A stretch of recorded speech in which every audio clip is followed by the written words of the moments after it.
Halo, apa kabar? Selamat malam teman-teman, sahabat Rusman. Semoga Anda selalu sehat, bahagia bersama keluarga dan menjalankan hidup senantiasa sesuai dengan apa yang menjadi keyakinan kita masing-masing. Kali ini saya akan berbicara tentang seorang tokoh ya. Seorang tokoh putra kebanggaan Indonesia yang telah mendunia pada sekitar tahun 70-an. Pada sekitar 2 tahun ini kita senantiasa diberikan hiburan ya sebagai suatu kebanggaan. Kalau Anda menyaksikan bagaimana seorang Agus Harimurti Yudhoyono atau AHY begitu berpidato yang sangat hebat baik di tingkat nasional maupun di internasional. Kemudian pada 5 tahun lebih yang kemarin itu, 5 tahun yang lalu, 6 tahun yang lalu, kita juga disuguhi bagaimana seorang Anies Baswedan telah banyak sekali tampil di tingkat forum dunia ya dengan bahasa Inggrisnya yang luar biasa.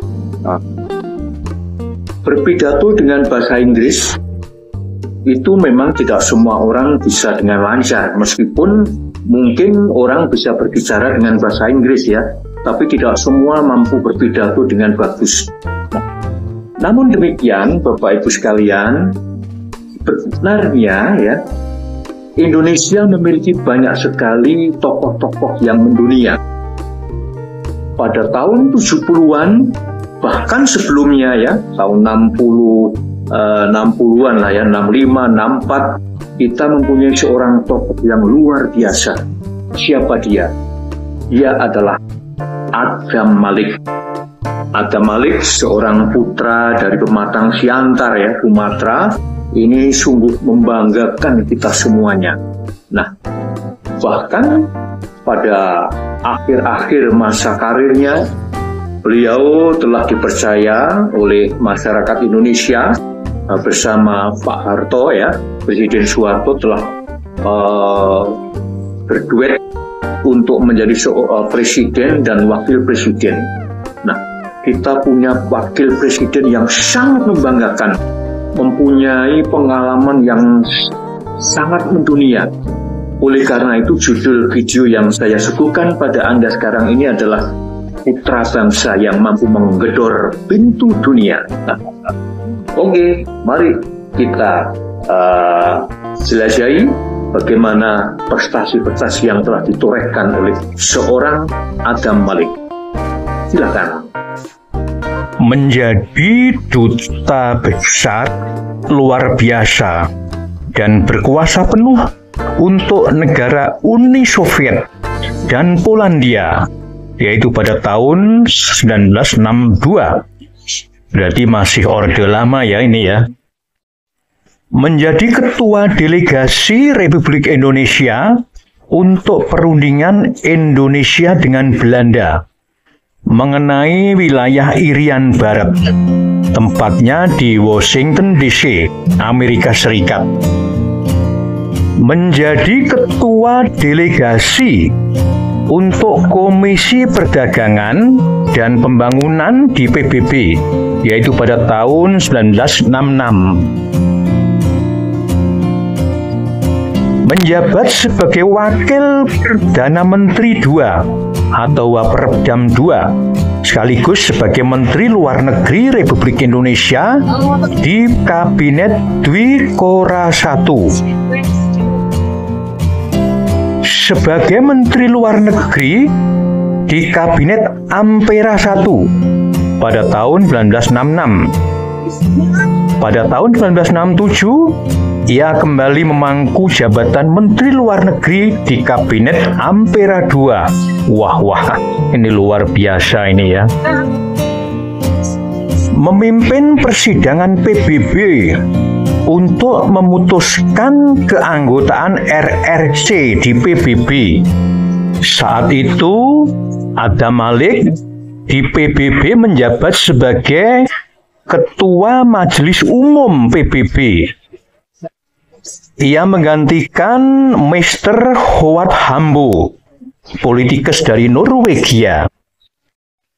Dan Adam Malik kemudian digantikan oleh Stanisław Strzemski, yaitu seorang diplomat dari Polandia. Wah, ini sudah benar-benar kelas dunia ya ini ya.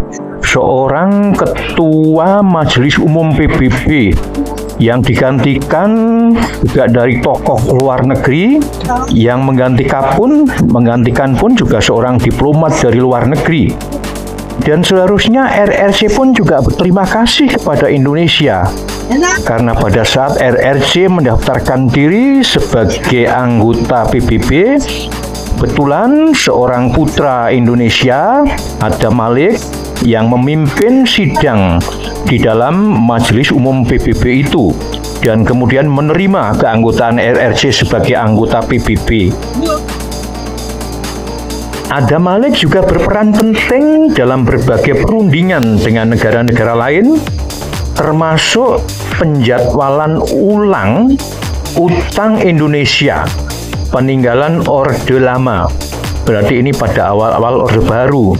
Ini seharusnya bisa menjadi pertimbangan pemerintah sekarang untuk juga meniru apa yang telah dilakukan oleh pemerintah Indonesia pada awal-awal Orde Baru, yaitu ada penjadwalan utang ulang ya, mungkin dengan RRC, dengan Amerika dan sebagainya.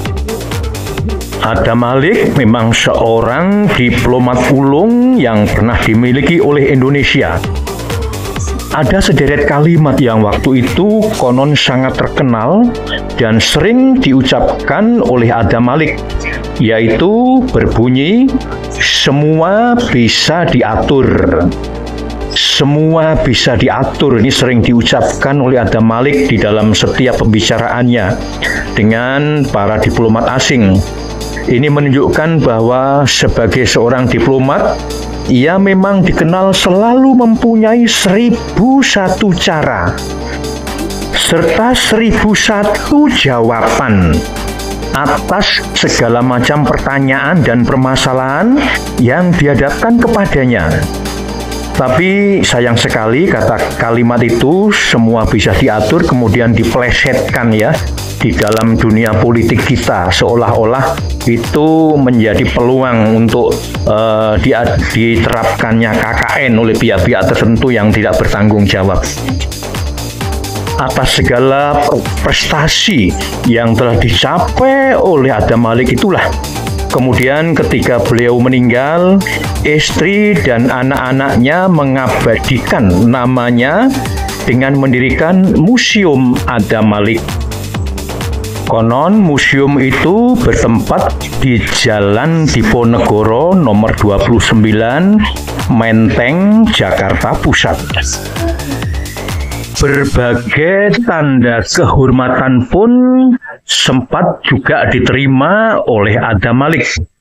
Antara lain untuk tanda kehormatan nasional, yang pertama ada Bintang Mahaputra Pratama yang beliau terima tanggal 17 Agustus 1961. Kemudian ada Bintang Republik Indonesia Adi Pradana yang diterima tanggal 10 Maret 1973. Juga ada Bintang Mahaputra Adi Purna tanggal 23 Maret 1973 juga.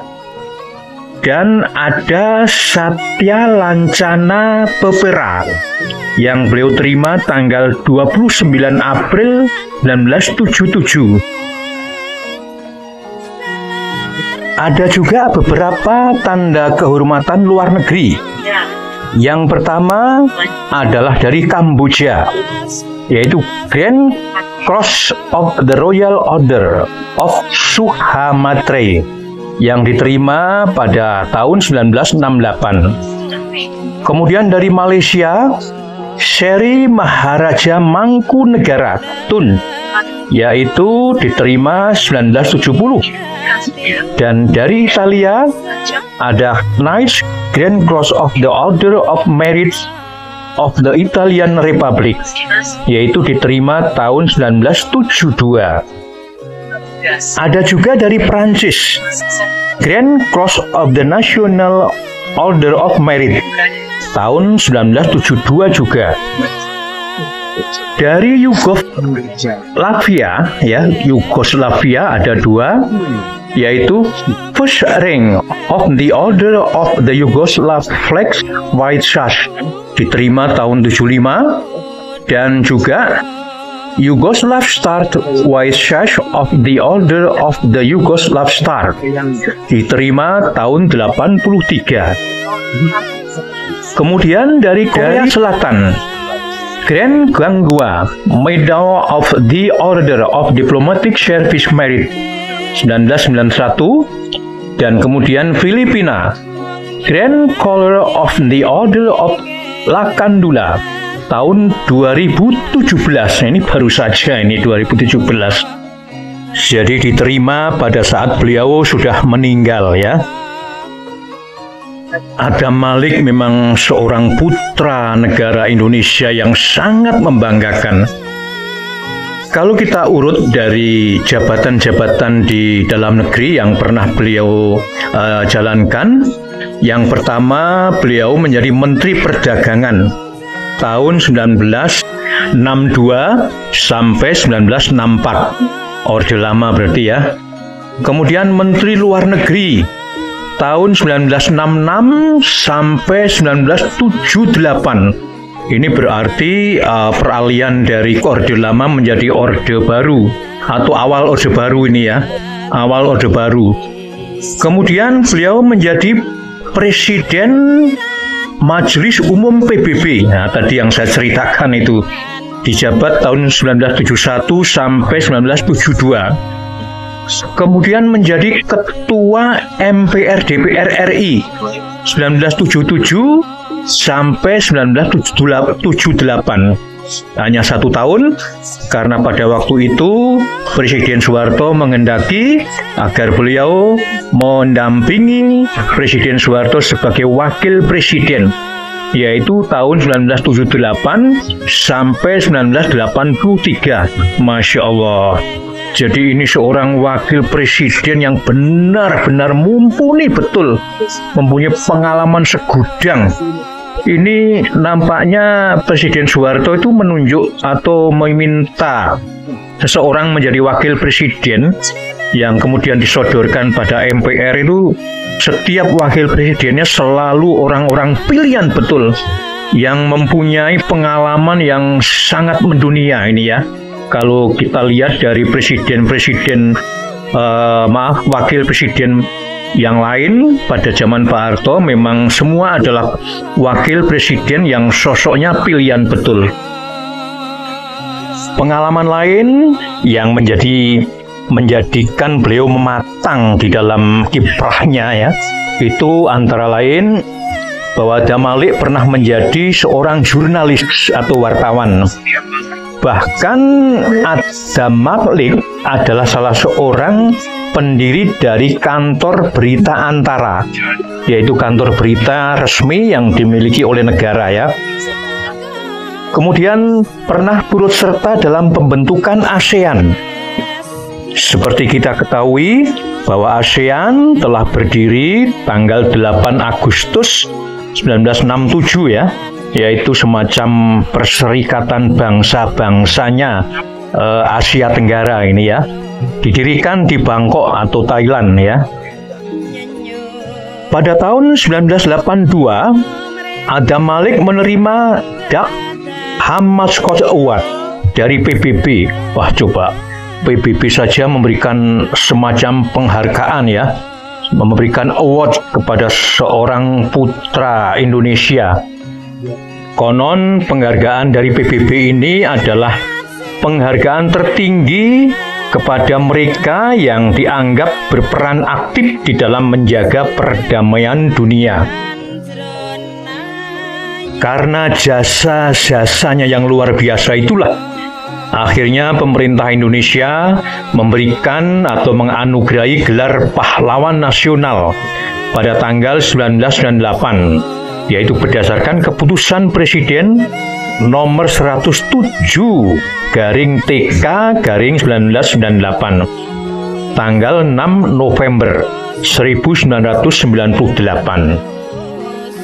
Sungguh luar biasa ini ya, kiprah Adam Malik di dalam membantu negara sampai orang-orang luar negeri, ya, organisasi tingkat PBB saja memberikan penghargaan kepada beliau. Lalu siapakah toh sebenarnya Adam Malik ini? Diketahui bahwa beliau lahir di Pematang Siantar, Sumatera pada tanggal 22 Juli 1917 dan beliau wafat tanggal 5 September 1984, kemudian dimakamkan di Taman Makam Pahlawan Kalibata. Almarhum meninggalkan seorang istri dan 5 orang anak. Namun sekarang ini istri Bapak Haji Adam Malik Batubara almarhum, istrinya juga sudah meninggal dunia, yaitu yang bernama Ibu Nelly Adam Malik. Beliau meninggal pada tanggal 25 Maret 2007 di Jakarta, meninggalkan 5 orang anak dan 17 cucu. Nah, saudara-saudaraku, sahabat Rusman, demikianlah sekilas kisah seorang anak bangsa yang telah mampu menggebrak pintu dunia, yaitu dengan jabatan-jabatan tidak hanya di skala nasional, namun juga di tingkat internasional.